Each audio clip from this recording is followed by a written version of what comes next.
दोस्तों, आज की कहानी बहुत ही ज्ञानवर्धक कहानी है। आज की कहानी का जो सारांश है वो बहुत ही ज्ञानवर्धक है। आज की कहानी से आपको 4 ऐसे बातें सीखने को मिलेगी जिसे जानकर आप भी बहुत बड़ा सबक मिलेगा कि आप भी अपने ज़िंदगी में कैसे धोखे के शिकार से बच सकते हैं, कैसे धोखे के। तो दोस्तों, कभी कभी ऐसे धोखे मिल जाते हैं जिसका हमें पूरी ज़िंदगी भर पछतावा होता है और फिर पछताने से कुछ होता नहीं। इसलिए दोस्तों, हर एक कहानी से कुछ ना कुछ हमें ज्ञान मिलता है, तो हम उस ज्ञान से, उस धोखे से बच सकते हैं। तो दोस्तों, क्या है इस कहानी का मुख्य ज्ञान, क्या है इस कहानी की चारों बातें जो हमारे सीखने के लिए बहुत ज़रूरी। तो दोस्तों, चलिए इसको जानते हैं एक कहानी के माध्यम से। आप सभी मित्रों का, दोस्तों का हमारे इस कहानी के चैनल पर बहुत बहुत स्वागत व अभिनंदन है। दोस्तों, चैनल को सब्सक्राइब करके बेल आइकॉन का बटन ऑन कर दीजिए, जिससे हर एक वीडियो की नोटिफिकेशन आप तक पहुंचते रहे। हाँ मित्रों, अगर कहानी अच्छी लगे तो अपने यार दोस्तों से ज़रूर शेयर करिएगा, उन्हें भी इसका कुछ ज्ञान प्राप्त हो जाए। तो दोस्तों, चलिए कहानी शुरू करते हैं। एक बार फिर प्रेम से बोलते हैं, जय श्री राम, राधे राधे। एक समय की बात है, एक राजा के आंगन में एक पीपल का पेड़ था। उस पेड़ पर एक गौरा और एक गौरैया रहते थे। एक दिन गौरा गौरैया से बड़े दुखी स्वर में कहा, देखिए जी, मेरे मरने के बाद आप दूसरी गौरैया मत लाइएगा, वरना मेरे बच्चों को बड़ा दुख होगा। गौरा ने कहा, ठीक है प्रिय, मैं ऐसा नहीं करूँगा। इस घटना के कुछ दिनों के बाद ही गौरैया की मृत्यु हो गई। गौरा दूसरी गौरैया ले आया। नई गौरैया ने पुरानी गौरैया के अंडे को अपनी चोंच से गिरा दिया। इस पूरी घटना को रानी देख रही थी। उससे बड़ा दुख हुआ, उसे बहुत बड़ा दुख हुआ। रात को राजा से सोते वक्त रानी ने राजा से कहा, हे राजन, मेरी मृत्यु के पश्चात मेरी फौतन मत ले आइएगा, वरना मेरे बच्चों को भी गौरैया के बच्चों की तरह बड़ा दुख होगा, बहुत दुख होगा। राजन ने कहा, अरे मेरी रानी, मैं भला ऐसा क्यों करूँगा? तुम मेरी प्रिय हो, तुम मरोगी नहीं, तुम्हें कुछ नहीं होगा, तुम निश्चिंत रहो। मैं कभी भी तुम्हारी सौतन लेके नहीं आऊँगा। इस घटना के कुछ दिनों के बाद रानी की भी मृत्यु हो गई। राजा दूसरी रानी ले आया। राजा की पहली रानी से 2 बेटे थे। बड़े का नाम था राम और दूसरे का नाम था, छोटे बेटे का नाम था श्याम। एक दिन दोनों बच्चे गेंद खेल रहे थे कि अचानक उनकी गेंद रानी को जा लगी। रानी को बड़ा क्रोध आया। वह कोप भवन में जाकर बैठ गई। शाम को राजा ने पूछा तो रानी ने बड़े आवेश में आकर कहा, हे मेरे राजा, अगर तुम मुझे जिंदा देखना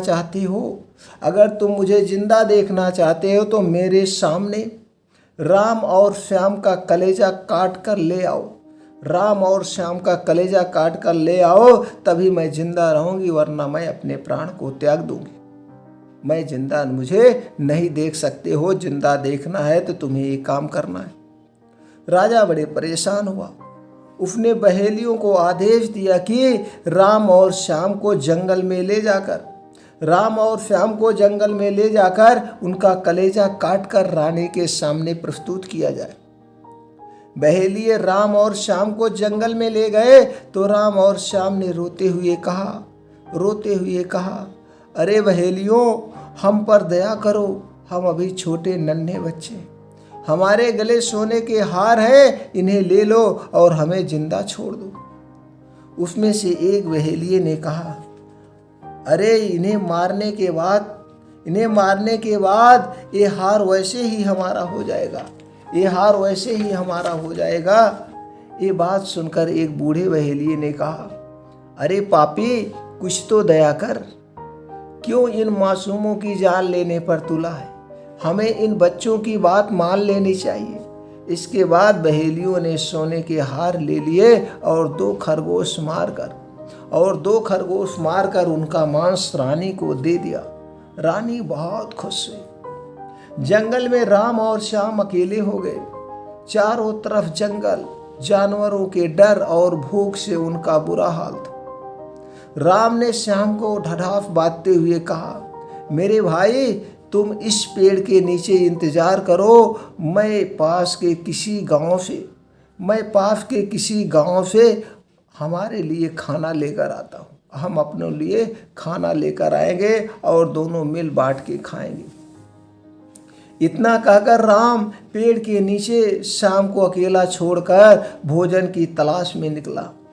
बहुत दूर जाने पर एक गांव दिखा। वहां की राजकुमारी राम को देखकर उस पर रीझ गई।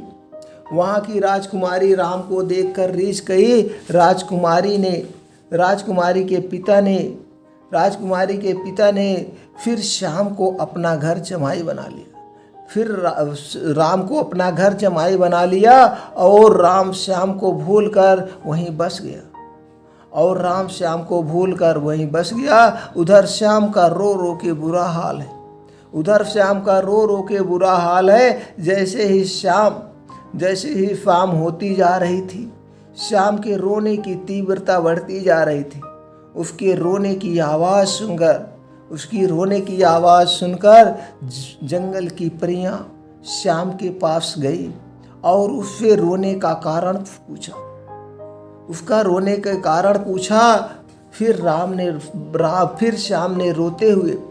फिर श्याम ने रोते हुए पूरी बात बताई। परियों ने श्याम से कहा, तुम हमारे घर चलो, वहां तुम्हें कोई दुख नहीं होगा। यह कहकर परियां श्याम को अपने साथ अपने घर ले गई। वहां श्याम के बड़े ठाठ थे। एक बड़े नौकरों से भरे सोने के महल में श्याम रहने लगा। परियों ने उसके आमोद प्रमोद के सारे प्रबंध कर दिए थे। श्याम का जीवन मजे से कटने लगा। उधर काफी दिनों बाद राम को श्याम का ध्यान आया। वह वापस जंगल में आया तो श्याम को परियों के साथ देख बहुत आश्चर्यचकित हुआ। दोनों भाई एक बार फिर मिल गए। राम ने परियों से श्याम को अपने साथ राजकुमारी के घर ले जाने की अनुमति मांगी।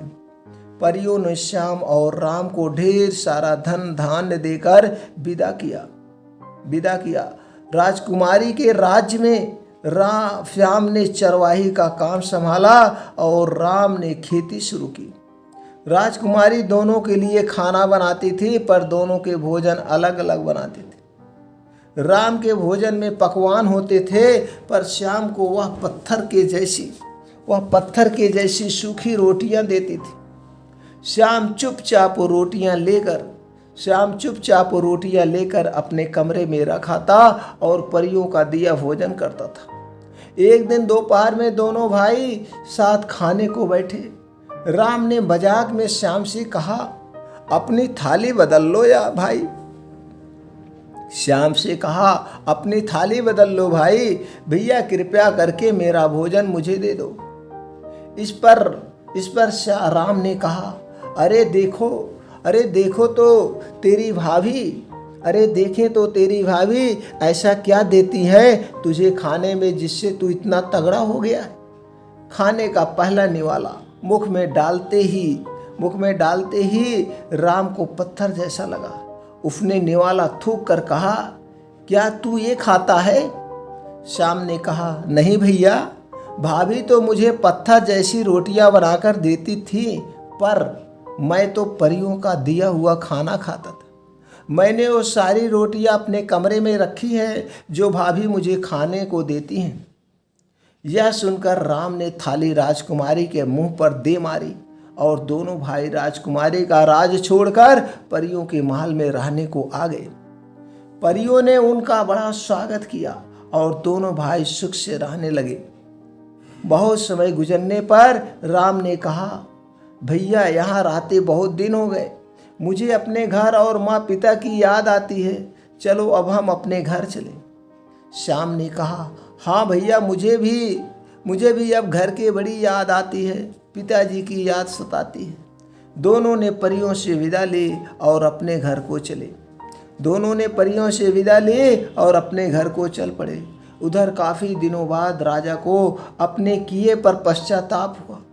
उन्होंने दूसरी रानी को जंगल में छोड़ देने के आदेश दिया, जहाँ से फिर जंगली जानवरों ने नोच खाया। जहाँ पर उन्हें जंगली जानवरों ने नोच खाया, पर अब राजा गरीब हो गए थे। उनका राज्य उनसे छिन गया था। वह बूढ़े और अंधे होकर भिखारियों सा जीवन जी रहे थे। जब उन्हें अपने बेटों के आने की खबर मिली तो उनकी आंख की रोशनी वापस आ गई। राम और श्याम हाथी और घोड़ों पर ढेर सारा सोने, हीरे के आभूषण और सामान वापस लेकर लौटे थे। राजा का राज्य उन्हें फिर से वापस मिल गया और सब खुशी खुशी साथ रहने लगे। मित्रों, इस कहानी से आपको क्या सीख मिली? इस कहानी से आपको क्या ज्ञान प्राप्त हुआ? हमें कमेंट सेक्शन में ज़रूर बताएं। अगर ये कहानी आपको अच्छी लगी और ये लगता है कि कहानी हर एक घर तक पहुंचाया जाए, जिस घर में ऐसे कृत्य होते हैं, जिस घर में बच्चों के साथ ऐसा व्यवहार होता है, लेकिन फिर भी बच्चे अपने आप को कैसे स्ट्रगल कर लेते हैं, अगर आपको लगता है कि नहीं इससे कुछ सीख मिलेगी, कुछ प्रेरणा मिलेगी, तो दोस्तों ज़रूर कहानी को शेयर करिएगा। फिर मिलते हैं ऐसे और ही ज्ञानवर्धक कहानी के साथ अगले वीडियो में।